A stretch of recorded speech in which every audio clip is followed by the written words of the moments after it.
Assembly ఎన్నికలు జరిగిన 5 రాష్ట్రాల్లో సర్వే సంస్థలు చెప్పిన ఫలితాలు 4 రాష్ట్రాల్లో ప్రతిబింబించగా తమిళనాడులో తారుమారయ్యాయి. సర్వే సంస్థలన్నీ అధికార డీఎంకే మరలా గెలుస్తుందని ఎగ్జిట్ పోల్స్లో వెల్లడించగా ఒక్క యాక్సిస్ మై ఇండియా సర్వే సంస్థ టీవీకే తలపతి విజయం సాధిస్తాడని చెప్పిన మాట ఎన్నికల ఫలితాల్లో కనిపిస్తుంది. తమిళగ వెట్రిక జిగం పార్టీ టీవీకే స్థాపించిన 2 ఏళ్లలోనే అధికార దిశగా దళపతి విజయ్ దూసుకెళ్తున్నాడు. ఈ బులెటిన్ ప్రసార సమయానికి తమిళనాడులోని 234 అసెంబ్లీ స్థానాలలో 107 స్థానాలలో విజయ్ పార్టీ ఆధిక్యంలో ఉండగా 72 స్థానాలలో అన్నా డిఎంకే కూటమి 2వ స్థానం, 54 స్థానాలతో డిఎంకే 3వ స్థానానికి పడిపోయింది. డిఎంకే కార్యాలయాల వద్ద విజయోత్సవాల కోసం ఏర్పాటు చేసుకున్న టెంట్లు, కుర్చీలను తొలగించారు. అదే సమయంలో విజయ్ టీవీకే పార్టీ ప్రధాన కార్యాలయం వద్ద దళపతి విజయ్ ఇంటి వద్ద భారీగా పోలీసు భద్రత ఏర్పాటు చేశారు. కింగ్ మేకర్ను కాదు, కింగ్నే అవుతా అన్న తలైవ విజయ్ తన స్టేట్మెంట్ను నిజం చేసుకున్నాడు.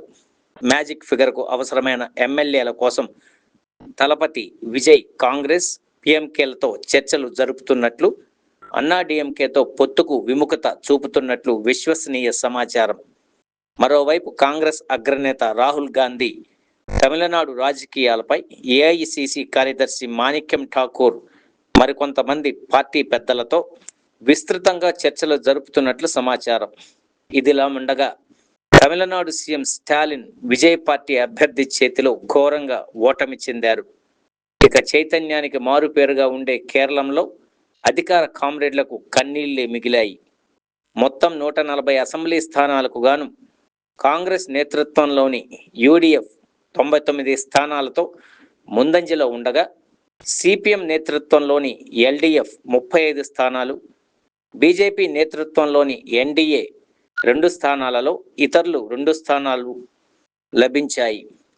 అందరూ ఊహించినట్లుగా అసోంలో అధికార బీజేపీ 126 స్థానాలకు గాను 99 చోట్ల ముందంజలో ఉండగా కాంగ్రెస్ 23 స్థానాల్లోనూ, ఏఐయుడిఎఫ్ 2 స్థానాలు, ఇతరులకు 2 స్థానాలు వచ్చాయి.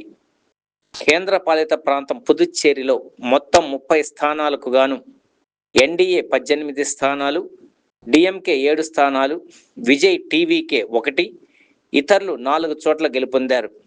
ఇక దేశవ్యాప్తంగా ఎంతో ఉత్కంఠంగా ఆసక్తిగా ఎదురు చూసిన పశ్చిమ బెంగాల్ ఎన్నికల ఫలితాలలో బీజేపీ అధికార మమతా బెనర్జీ తృణమూల్ కాంగ్రెస్ను చావు దెబ్బ కొట్టింది.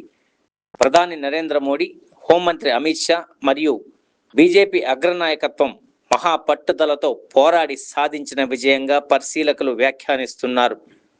15 సంవత్సరాలుగా అధికారంలో ఉన్న మమతా బెనర్జీ కాంగ్రెస్, కమ్యూనిస్టులను విపరీతంగా సతాయించటం, ఒంటెద్దు పోకడలు ఓటమికి కారణంగా భావిస్తున్నారు.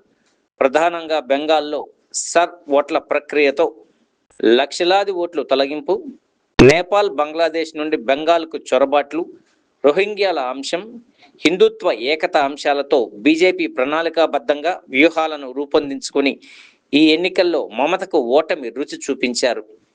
ఇప్పటికి మొత్తం 294 స్థానాలకు గాను 1 చోట రీపోలింగ్ ఉండగా 293 స్థానాలలో బీజేపీ 199, తృణమూల్ కాంగ్రెస్ 88, కాంగ్రెస్ 2, 30 ఏళ్లు అధికారంలో ఉన్న కామ్రేడ్లు ఇతరులు కలిపి 4 స్థానాలు గెలుపొందారు. ఇంకా కౌంటింగ్ జరుగుతూ ఉండటంతో ఎన్నికల సంఘం సాయంత్రానికి తుది ఫలితాలను ప్రకటించే అవకాశం ఉంది. ఇదిలా ఉండగా ఊహించినట్లు ఘన విజయం సాధిస్తున్న బీజేపీ ఢిల్లీ కేంద్ర కార్యాలయంలో జిలేబీ ఫంక్షన్కు ప్రత్యేక వంటకాలను ఏర్పాటు చేసి ఆ పనుల్లో మునిగిపోయారు.